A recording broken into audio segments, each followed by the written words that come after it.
Okay, fine, we're going to continue with Karpas, Rochtzah, Karpas,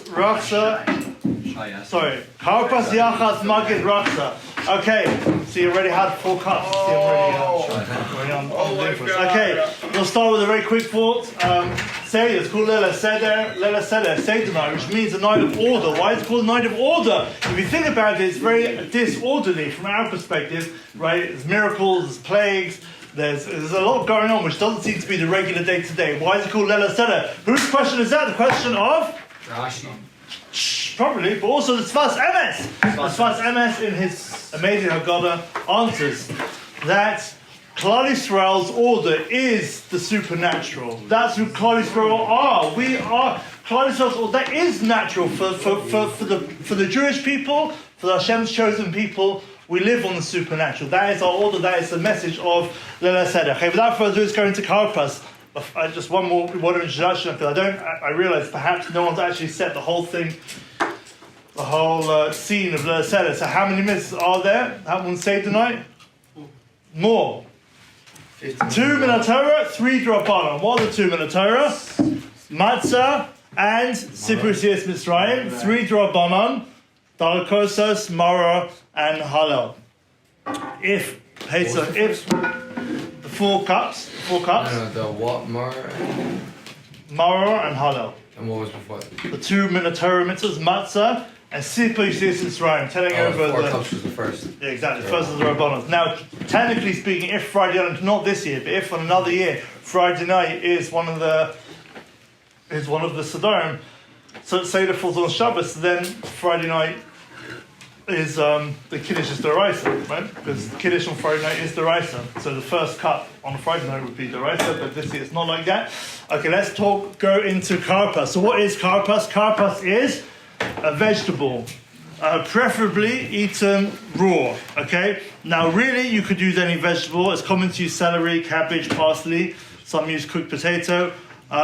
If you use celery or parsley or vegetables like that, they should be checked for bugs, especially because those often have bugs in. Apart from that, there's only really one club, which is the lettuce should not be used, because you shouldn't use a vegetable that qualifies as mara. So essentially, any vegetable that doesn't qualify as mara, so a regular vegetable, it's common to use celery or cabbage, would qualify as karpas. Why do we have karpas? Okay, so two main answers. One is to stimulate children to ask questions, okay? Because it's not usual to eat vegetables at the beginning of your meal, especially dipped. Secondly, tonight's idea, Karpas, the left, how do you spell it? Kaf, Reish, Pei, Samach. Okay, reversed is Samach, Pei, Reish, Chesh, which spells, look, Karpas, reversed is Samach. What Karpas is Samach Pei Reish Ches. Samach stands for the 60. Okay, Parech is avodas parach. The Torah says that in Mitzrayim we had avodas parach, very difficult, harsh labor. Okay, so Shishim Parech alludes to the 600,000 Jews who toiled in hard labor in Mitzrayim. Okay, so Karpas is also a remez to that. Yeah. So now, by the way, just another word of introduction I forgot to mention, which is that think about what the main goals of Seder night. Well, you see, we're going to go through a lot of halachas now in these different parts, and not only me, but also Rabbi and other Rabbi. So you have to have in mind that these halachas are not where they come from. They're ultimately coming from and related to the purpose of Leila Seder. What is the purpose of Seder night? There's 2 primarily. Number 1 is to, as I'm sure you heard already from the others, to experience or re-experience Yetzias Mitzrayim, okay? And the second goal really is to transmit that to others. That's why we care about children being, why do you do so? So the questions, children will ask questions. Why do we care about that? The answer is because that is a big part of tonight. We're giving over the Masorah. What happened to us? What happened to Klal? What did Hashem do for us? Well, the listen that He did in order for us to become who we became and receive the Torah. This is the night of the year that we're giving that over, and that's why you have a lot of halachas and minhagim that are related to the children. We want the children to ask questions because we want them to be involved so that they can actually remember and internalize the messages that we're giving over tonight. So a lot of the halachas relate to that. Now, why do we dip it in salt water? This is actually one of the 4 questions in Manishtana, okay? And that again, reason number 1 is to stimulate the children to ask questions, okay? Number 2 is to demonstrate our own freedom, okay? That is what members of royalty would traditionally eat in this way. They would dip their foods in different things. Even now, right? Gesher's Geshmak, Gesher, Friday night, you see everyone brings out their dips. Geshmak, that is a sign of a free Geshmak Yid. He has bring Shabbos dips. That's what we do. Sweet chili, we're mamash living cheros, right? I'm telling you, Miss Ryan, we didn't have sweet chili dip. This is a sign of freedom, right? I'll tell you another vor, which is very nice, but also explains this minhag, this practice, and that is, this is mamash beautiful vor. It ties together Karpas, Yachatz, and really the whole Seder. I generally say every single year that my own our Seder, and it's definitely one to pocket away. And that is this, that Karpas also, besides for everything we said so far, Karpas also reminds us of Karpas. It's a sign of freedom. We're dipping. But what do you remember while we're dipping? We remember how we got into Mitzrayim in the first place. How did we get into Mitzrayim in the first place? You know how it all started, the breakup of the family? Through the dipping of Yosef's coat in the blood. Okay? That is what we actually are reenacting that to an extent with Karpas and salt water. We're saying, right now we're free. But how did we get into Mitzrayim? How did we get into this mess originally? Through that machlokas, the dipping of the coat into the blood, that's dipping of the vegetable into the salt water, and guess what happened next? Then the Jewish people broke up. Our family broke up, right? The machlokas between the brothers, Yosef going down, the machlokas, the mamash machlokas between the brothers and the breakup of the family, that is represented by what? By the next thing, Yachatz. That's why Karpas says we're straight into Yachatz. First, the dipping of the coat. That's what led us to Mitzrayim. That led to the breakup of the family. That led to Yachatz, the Karpas, which, by the way, alluded to. If you look in the what is the coat called? What is the coat of Yosef's coat? What's it called? It's called the Ketones Pasim. Ketones Pasim, which, by the way, is really Karpas. Ketones Pasim, Ketones Pasim, Karpas. So that is even alluded to in the actual name, Ketones Pasim. That is. It's a Karpas, and that led to the breakup of the family. Yachatz is the breakup of the matzah, right? And what do we do after Yachatz? The rest of the Seder, we re-experience the Yetzias Mitzrayim, ultimately with the goal of building up the Achdus in Klal Yisrael, so we can eventually get to Geulus, we can eventually get to Eliyahu Hanavi. That's why you have many, many statements and acts of Achdus in a family. You have the 4 sons, the 4 different sons coming together around the family table, right? We try and bring Keneged Arba Banim. We say the Torah is Keneged Arba Banim. The Torah is Keneged, all 4 sons. It's something for everyone. The Torah is not just for the frum guy who went to Gesher. It's also for the guy who didn't go to the Shiva, and for the guy who's, every single type of kid. That's what we're trying to do through the Seder. Develop the Achdus. Recognize how we came into this mess in Mitzrayim. Recognize the breakup, the Yachatz. Rebuild the Achdus so that we can be zerka to what? To the ultimate good that we done for and we prayed for. And we remind us as Eliyahu Hanavi is going to be there for, and that's the end of the Seder.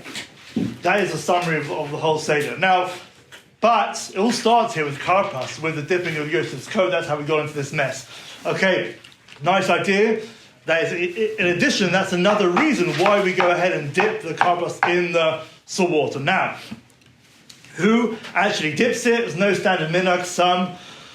In some families, you'll see the leader, the Bala Seder, dips it in salt water, and everyone does. Either way, it's acceptable. How much do you dip? Less than a kazayas. Less than a kazayas. How much is a kazayas? 30 cc. Okay? If you mistakenly said Anutiras Yadayim on your Ochat, you weren't meant to say Anutiras on your Ochat, but if you did, then you should go ahead and eat a kazayas now, because now you're chayav to have a kazayas. You said Bracha on Anutiras Yadayim, but you're not meant to. And therefore you would generally have a tiny piece of potato or parsley, whatever, dip it in salt water, and you're good to go. How do you eat it? So you pick it up with one's fingers, not with the fork. Okay. Why is that? Because according to some opinions, there'll be no chiyuv to wash your hands beforehand if you're eating with a fork. The only chiyuv of washing your hands, even back then, would only exist if you're using your hands. If you're using a fork, So there's no chiyuv to wash your hands. But here tonight we are being makpid to wash your hands. So then at least fulfill the halacha and do not use a fork. Okay. The bracha of hadama. Everyone makes their own bracha. That's the main minhag. You should have in mind also this hadama is also going to go on the maror that you're going to eat, which is also from vegetables. Okay. So the hadama should be on the maror as well. There's no obligation to recline. The minhag is actually not only is there no obligation, the minhag is not to recline. Okay, we have the karpas. Yeah. Could someone say someone else with their adama? You could. Could you say that adama in any language? Could you say that Hadam in any language? You really should say Lashon HaKodesh, like any other bracha. And it's not like if someone doesn't know. If someone doesn't know, then they don't know. Yeah. It's better for them to make it in English. If they probably want to do it, I guess. Right, or you can make for them and you both eat. Both work. Yeah. Okay, let's move on with Yachatz. Okay, Yachatz, breaking the... Yeah, come on. Can you not speak when you do Yachatz or no? Should you not speak in between? So no, it's okay to speak now because you haven't made a bracha of one to Zdayin. Okay, Yachatz, so breaking the middle matzah. Why is the middle matzah broken? Okay, reason number one. Anyone want to go for it? For what? Why do you break the middle matzah? 4 reasons. That's true. That's what we're going to do with the large piece. But why do we break it in the first place? For the afikomen. No, but that's what happens once you have a broken matzah. Show flexion. Good, very good. So why does show fish lechem only? Right? Because the Torah says that matzah is lechem only, which means bread of the poor. Okay, how does a poor person normally eats pieces of bread? They're not zorka. It's a full loaves of bread. It's a full pieces. It's a full challahs. Okay, they get scraps. They get scraps of bread. Scraps. So that is lechem only. Okay, it's also, you're right, it's also lechem only, as the Gemara says, that it's also reminds us of the affliction. But primarily it's the bread of the poor, lechem only. Okay, poor people generally only have small pieces. That is reason number one. Reason number two is, if you ever not sure, you should just go for this answer. So the kids will ask questions, it's normally one of the right answers. Okay, if kids will ask questions, again, to keep them involved, awake, excited, so also we fulfill our purpose of transmitting to them the Torah. Reason number 3 is the Balei Tosfos suggests. What was the answer? The second one is for the kids. Okay, the kids will ask. Then what are we The first one, so the Torah says it's lechem only. It's poor man's bread. The Torah calls it poor man's. And how do poor people? Because poor people, they only have broken pieces. Then they're not able to buy full loaves of bread. Okay, so a broken matzah is lechem only because it's broken. So that's what poor people normally are able to get their hands on and eat, the leftover bits and pieces. Okay, bits and pieces of scrap bread. Okay? Reason number 2 is for the kids to ask. Reason number 3, says the Balei Tosfos, reminds us of Kriyas Yom Tov. Kriyas Yom Tov, Hashem took us out through the nace of Kriyas Yom Tov. That is also symbolized by the breaking of the middle matzah. And reason number 4, Lushi Tarseinu, like we spoke about before, with Goldwick's thought of Karpas Yachatz, the breakup of the family having dipped the coat into the blood. Okay, the middle matzah dafka, alachilas matzah goes on this middle matzah. Okay, what do we do with 2 pieces? So we said before, right, the larger piece is wrapped away and is set aside as afikomen, and the smaller piece, which will still be these kazayas, returned to the Seder plate. Okay, now... You wrap it? The larger piece, yeah, should be wrapped up and set aside as afikomen. Okay, extra matzah of the afikomen, this is important. The large piece of afikomen is normally not sufficient for everyone to have. A kazayas from it, and therefore we should make sure you have extra matzah around. Again, everyone should have a piece of that afikomen later, at Safon, for the time of afikomen. But it's not normally enough. You should have extra matzah around so that everyone can have. They normally have a kazayas plus a bit of the afikomen. That will count as your afikomen kazayas. Yeah. Wait, everyone has to have the bigger piece, or everyone should have something from the. Let's say you've got 10 people around the table, so that bigger part, which is the afikomen part, is not going to be. There's not 10 kazayas in that half in that afikomen piece. The afikomen is the smaller one. the bigger one. There's still not 10 kazesim in one piece of, maybe there's 1 or 2 kazesim there. Maybe there's 2 or 3 kazesim in that half matzah. There's not 10 kazesim. You got 10 people at the table. They each have to have a kazayas later on, so you should have extra matzah. And what you do is everyone has a kazayas of other matzah plus a bit of the afikomen. And that way they fulfill their... Well, whoever talks about Safon, we'll talk about it. Say Is there again? room to be Mako and not have the whole Kazayas? There's room to have the small share of kazayas, the smaller, a more makel opinion of how much kazayas is, if necessary, to be spoken out by our Safon rabbi later on. Okay, hiding afikomen. Rabbi Plev, I'm doing well for time. Are you? Doing well for time. Okay, so hiding the afikomen. Hiding the afikomen. So Getimim and Hagim, some of the minhag for children to hide the afikomen.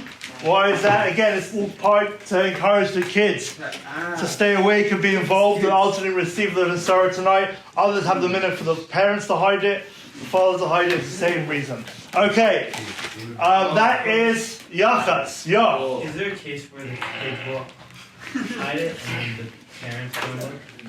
Yeah, some people do that. Yeah. But that kind of defeats the... No, because they're excited. Oh, they're going to find it. Okay, here we go. Maggid. Okay, Maggid. Maggid is perhaps one of the most central parts of the Haggadah. This is where we really fulfill the mitzvah in the Torah that we spoke about before of Sifra Yisiras Mitzrayim, of telling over Yisiras Mitzrayim. That helps us fulfill our primary obligation to relive Yisiras Mitzrayim itself, but also helps us fulfill our other primary obligation of retelling the story to everyone around the table. Okay, so it's super important. This is a Torah mitzvah. 3 main ideas that help a person fulfill the mitzvah by concentrating on the following 3 things. Number 1, the wickedness of the mitzvim, okay, and the suffering that we had as slaves to them. That's number 1. Number 2 is, these are 3 themes really of Maggid. The second thing is the miraculous plagues that Hashem brought upon the mitzvim. And the third thing is the thanks and praise to Hashem for the chesed that He did to us, and He redeemed us, and choosing us as the special nation. Those are the 3 central ideas of Maggid. Okay, they're all elaborated on in the Haggadah, point by point. If one doesn't understand Maggid, it's kind of to the point. If one doesn't understand what's going on, then one doesn't get the mitzvah. One doesn't fulfill the mitzvah. One doesn't understand what one's saying. So Maggid is not. The mitzvah isn't to read. The mitzvah is sipur, to tell over, so that we're trying to relive and understand and give them a sorrow over. So it doesn't happen just through words. It has to be experienced and understood. And therefore a person doesn't understand what he's reading, so it doesn't count. Okay, that's why, first of all, I would say you should prepare. A person should prepare for Leil HaSeder. He should try and come in already understanding Maggid and understanding the Haggadah. That will help him on the night fulfill the mitzvah. And number 2, whoever's leading the Seder, and that might be you, whether this year or in the future, you should really try and help everyone around the table understand. Okay, that's especially the most important sections like the 10 plagues from Rabbi Gamliel onwards. Okay, and therefore, by the way, if a person does understand, he's got their Haggadah, so he should use the English, he should read in English, should explain in English, do whatever you need to do in order to help you and the people around you understand the Haggadah, and that's the most important thing. Yeah. So, are you allowed to omit paragraphs, not say certain things, and do you have to read any of it in Hebrew at all? What are the rules of that? Good. Okay, so generally, again, since the focus is on understanding, on a technical level, you don't have to read those particular words. Okay, in Maggid, although you should be you should be understanding the main thrust of what is spoken out. The most essential, you should get this down, the most essential parts, and this is what people really need to understand this, even in English, and that's fine, the 10 plagues, and from Rabbi Gamliel used to say until the second cup. Okay, those are the most central parts, and if a person understands those, okay, even in English, then a person will fulfill the mitzvah, okay? Those are the most fundamental parts of Maggid. Can Okay, you repeat that? What were the central parts? Can you repeat that? yeah, the 10 plagues, and from Rabbi Gamliel until the second cup. Okay, yeah, you could do it in English also, and that's also good. What's in that Rabbi Gamliel and for the second cup part? I'll show you afterwards. Okay, thanks. Okay, understanding is a very important thing. Again, even if you're not saying it, if you're listening, someone else's turn to read it, so that's okay. If you're listening, that's also good, as long as you understand what's going on.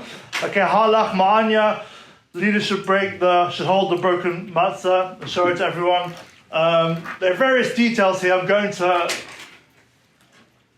skip most of this now.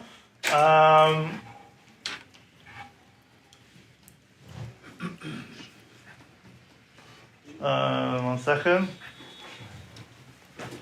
I can't emphasize enough the importance of ensuring that people understand what's going on. That is, people should be in the Haggadah, in the story, understanding what's going on. And again, it depends on who you have at the table, depending on who your family are. Like that is how it should be geared. That if the leader of the Seder, he might be the biggest Talmid Chacham in the world, but if the people around him are not understanding what's going on, not appreciating the story, so then there's a major issue. Okay, so the most important thing is to help everyone around the table really understand what's going on. Use whatever language you want, whatever's going to help everyone understand. Okay, keep an eye on the time. Okay, part of the reason for that is because you don't want to be so firmly saying all this Divrei Torah and helping everyone understand, but then you're going to miss the time to eat Afikomen. Okay, that has to be by midnight. You'll hear more about that later. Okay. I don't think I'm going to be eating that by midnight. Halachic midnight. Okay, so it's checking the law, depending on where you are. But check it up. Okay, spilling wine. Okay, we use the dumb. Okay, use the index finger. Okay, for the plagues. Use the index finger. Some use the little finger. What you think about Hashem's protecting us from the terrible plagues. He should protect us from terrible plagues. They brought upon the enemies. The wine you shouldn't drink in case God is for your spirit. You should just put your finger down and not drink the wine on your finger. Okay. Second, okay, let's talk briefly about Rochtzah, and then we'll go ahead with Rosh Hashanah.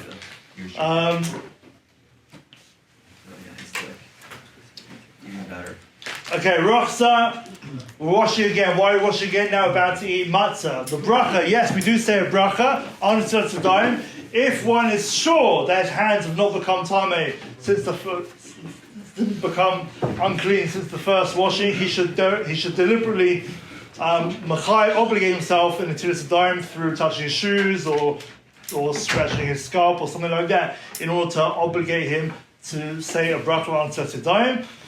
Before the bracha, whoever's running the Seder should announce that the person shouldn't speak between the washing and after Korech.